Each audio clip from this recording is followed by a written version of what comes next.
तो इस वीडियो में इतना ही। All the best for your exam. ये तो सिर्फ आपको एक आइडिया लगाने के लिए था कि किस तरह के क्वेश्चंस आते हैं, आपको कैसे अटेम्प्ट करना चाहिए, कुछ लेंदी क्वेश्चन जो स्किप करने चाहिए।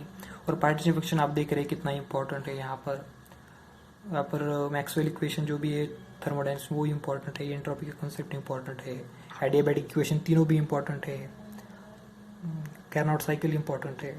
तो ये सारे हर एक सब्जेक्ट में जो इजी टॉपिक्स रहते हैं वो आपको अच्छी तरह से प्रिपेयर करने हैं और कम से कम वक्त में हो, इसका भी आपको प्रैक्टिस करनी चाहिए। तो थैंक यू। ठीक है।